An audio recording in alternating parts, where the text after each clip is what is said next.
La revue de presse, donc, avec Axel May. Bonjour Axel. Bonjour.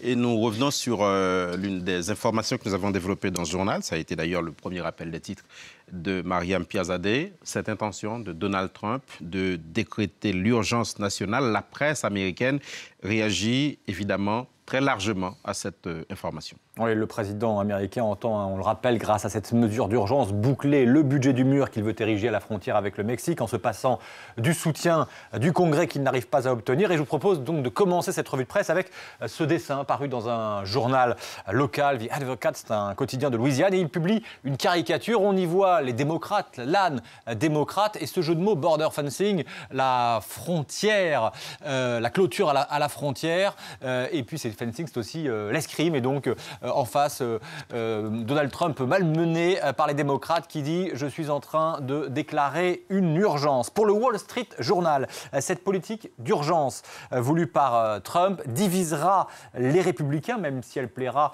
à ses partisans les plus ardents. Et cette mesure sera très certainement stoppée par des recours devant la justice. Le Wall Street Journal prédit « L'obsession de Donald Trump pour la construction du mur lui a causé beaucoup de désillusions politiques. Il y a bien entendu le shutdown.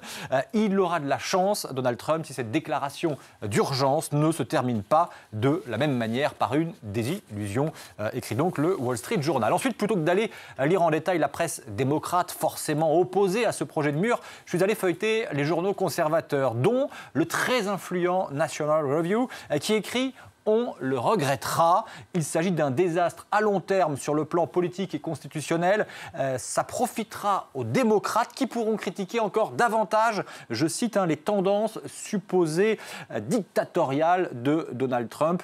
Ne pas obtenir le budget que vous attendez du Congrès ne constitue pas une urgence nationale, résume ce magazine conservateur. J'ajoute que tout à l'heure, dans le décryptage d'Armel Charrier, nous reviendrons sur cette crise politique qui se profile aux États-Unis. Un mot maintenant des européennes. C'est au mois de mai prochain et les partis populistes, vous l'avez noté Axel May, sont à l'offensive.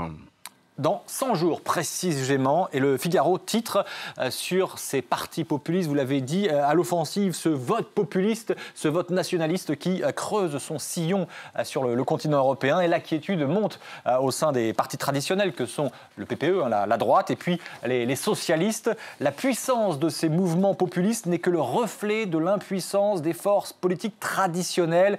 Il y a une pente mauvaise, mais pas de fatalité, veut aussi croire le Figaro. Reste que populistes et nationalistes pourraient obtenir autour, si l'on en croit cette infographie publiée dans le Figaro, autour de 130, 150 sièges au Parlement européen, ce qui confirmerait leur percée d'il y a 5 ans, les installerait dans le paysage politique européen, avec, en se concentrant uniquement sur cette infographie, plus de 35% des sièges au Parlement qui reviendrait potentiellement à ces partis nationalistes ou populistes en général. La France, plus spécifiquement, un ras-le-bol qui serait en train de grandir.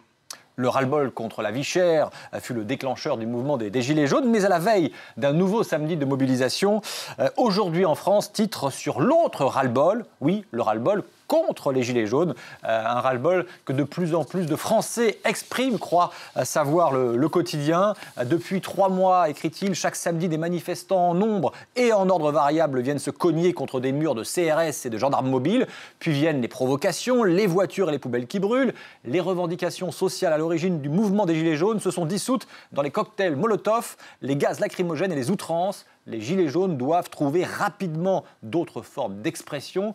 C'est toujours aujourd'hui en France. Certains d'entre eux suggèrent de déplacer les journées de mobilisation le dimanche plutôt que le samedi, ou de revenir à des actions ponctuelles. Et pour illustrer la lassitude des Français vis-à-vis des Gilets jaunes, aujourd'hui en France a choisi ce dessin. On voit un Gilet jaune qui dit « J'ai l'impression qu'on nous aime moins ».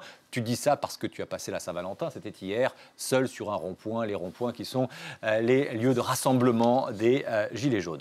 C'est drôle, en effet. Toute autre chose, pour fermer votre revue de presse, on se plonge dans l'équipe dont Franck Ribéry fait la une. Oui, sa parole n'est pas d'or, mais elle est rare. Ribéry, et le jeu de mots est là, l'or de vérité, l'attaquant du Bayern Munich, ancien chouchou du public français, se livre comme rarement. Lui qui boude les médias français depuis plusieurs années a donc choisi Ribéry, le quotidien sportif de référence en France, pour s'exprimer. En fin de contrat, en juin, en Bavière, il ne sait pas encore de quoi son avenir sera fait, mais prévient: on ne reste pas titulaire pendant 12 ans au Bayern si on n'est pas sérieux et travailleur. C'est pour ça que je n'aime pas les gens aigris qui ne savent pas qui est Franck Ribéry. Il parle de lui à la troisième personne. Le journaliste de l'équipe le relance. De là à manger une côte de bœuf dorée à Dubaï, vous vous souvenez de cette vidéo, réponse: dès qu'on peut, on me cherche des poux dans la tête. Là-bas, j'étais invité par le patron. Beaucoup d'autres joueurs sont aussi allés manger chez lui. Et la même chose que moi, on n'a jamais parlé de leur steak. On ne parle que du steak de Ribéry. Quant à son passé en équipe de France qui s'est terminé en 2014, il conclut sans surprise: un lien s'est cassé. La revue de presse d'Axel May. Merci Axel.